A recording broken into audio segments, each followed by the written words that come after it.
At the motorcycle repair shop by Mejiaku in Shifeng Town, I found it. The owner said the bike next to it caught fire while charging, and it spread to this one. It's a Suzuki. It's a big machine. I tap the gauge cluster, and you can see the top speed goes up to 280. The owner said he bought it for 4,000 yuan. And once fixed, he could sell it for well over 10,000 with eyes closed. He doesn't want to fix it now. And I took the whole pile home with me. Looks like the fire started at the rear. The left side is badly burned. The seat on top is ruined too. This should be the main ECU. And the battery is toast as well. Luckily, the fuel tank is smoked completely black. But it didn't explode. Pulling off the covers, you can see lots of fire extinguisher powder inside. From what I feel, there shouldn't be major issues inside the engine. We've probably scored a bargain. If the engine is fine, even if the other parts are done for, we can pull the engine and sell it to Bostang. We wouldn't lose money. No idea what brand this battery is, but it ended up like this. Doesn't look like it exploded, just burned up. This is the so-called ECU. And it's completely done.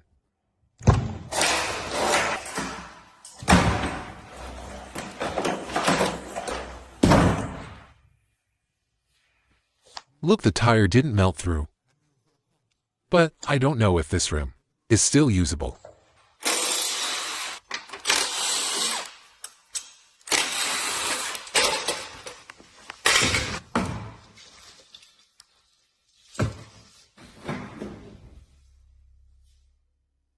I think I found why the tank didn't explode. Most likely because of the heat shield under the tank. You can see here, a lot of wiring is scorched. But under the belly of the tank, it's only smoke black and carbonized. I cut off the burned wires directly and kept tracing forward. The air filter up front and the throttle bodies are both heavily sooted. Rubbing by hand only takes off the surface dust.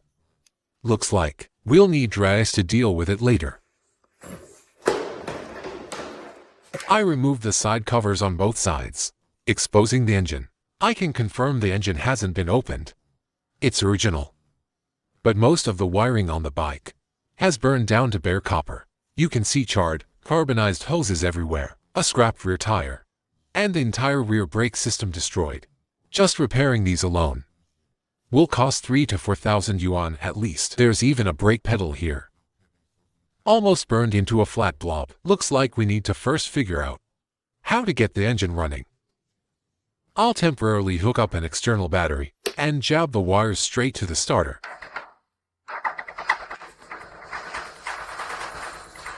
The engine can keep cranking now. Seems I need to find a way to get a matching ECU for it. But look at the mess we made stripping this wreck. Bits all over the floor. And extinguisher powder too. Looks like we'll need my mod toolkit again. With just 6 sheets of wrap, I made this little device. Sadly, I couldn't buy its mating connector. But I'm crafty enough. I wired straight into the ECU pins. Once I'm sure the bike is fine, I'll figure out the proper plug.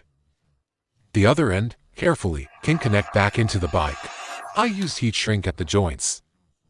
I ended up wiring about this many leads, not counting the jumpers and omitted ones. I found the detailed service manual for this model, so I'm confident with the pinout. Just when I thought I could turn the key and start it right away, it gave me another headache.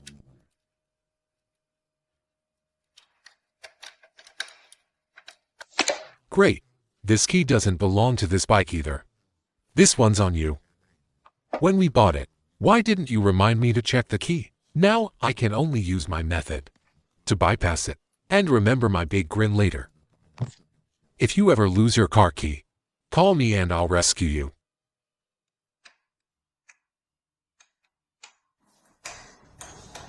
How? How?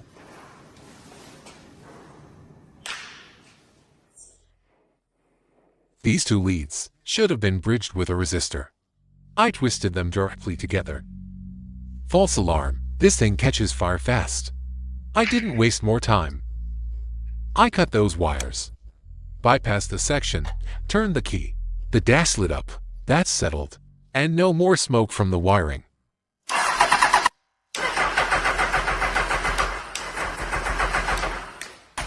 The electrical system should be fine now. Let's sort the fuel system. Here's the tank. I yanked out the fuel pump, and the rust on it is pretty serious. Fortunately, the lower section is plastic, so there's less chance of heavy rust.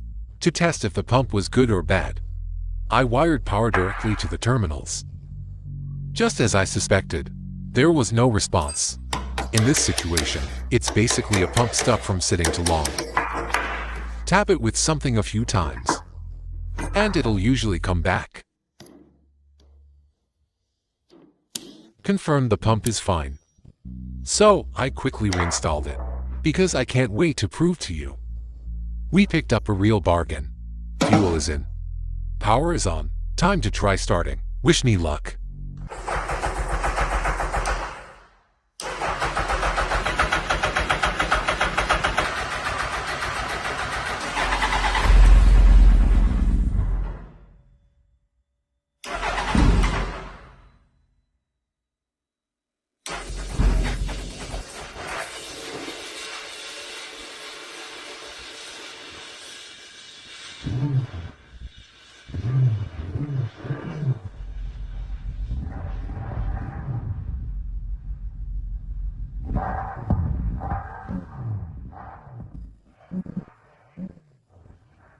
Well, told you this was a smart buy.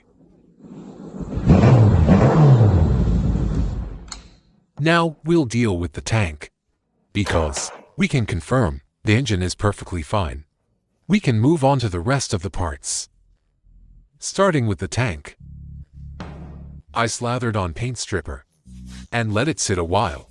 Looks like this tank was still on original paint, because it stripped much easier than the 05 750's tank last time. Once the bad paint was off, the bare steel showed through.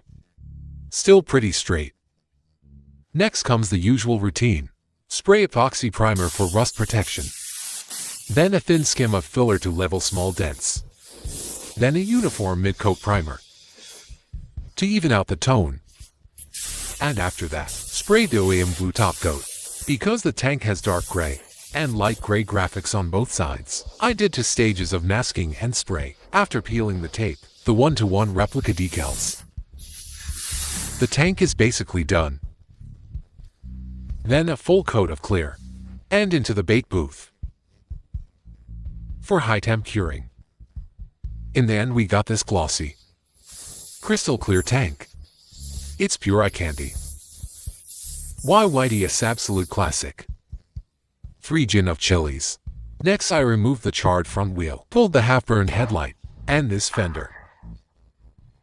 Now the bike is stripped clean. The front end is fine. The problems are all at the rear subframe. Let's do a thorough dry ice clean first. Working.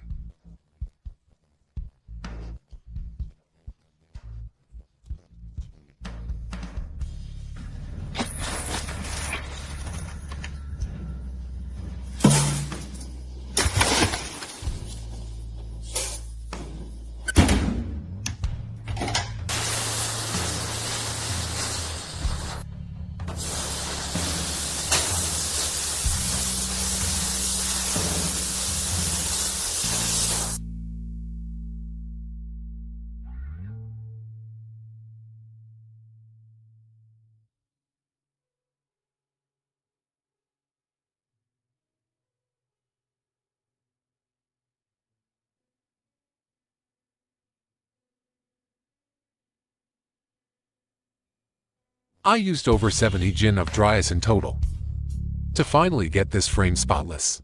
Now put your gloves on. Time to reassemble. During assembly, I noticed a lot of details. The slightly thicker bolts are hollow, and about 95% of the parts are aluminum alloy.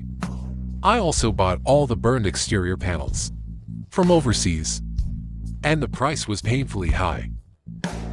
This fairing here even has 1500G printed on it. Makes the pain kind of worth it.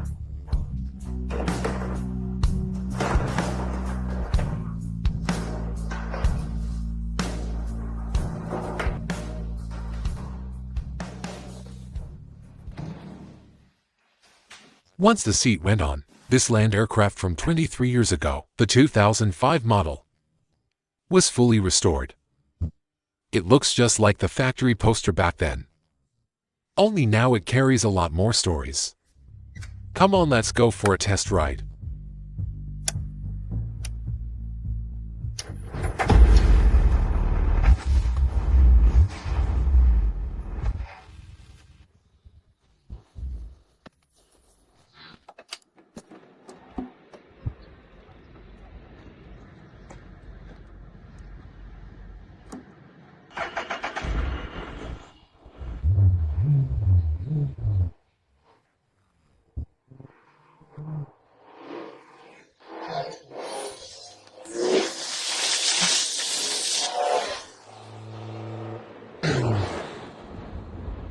A land aircraft from 23 years ago is no joke. With 1,300cc on tap, twist the throttle, and it's ready to take off. Of course, you'll need a solid set of tools to keep it that way. Lastly, thanks for helping with the restoration. Wishing you good health.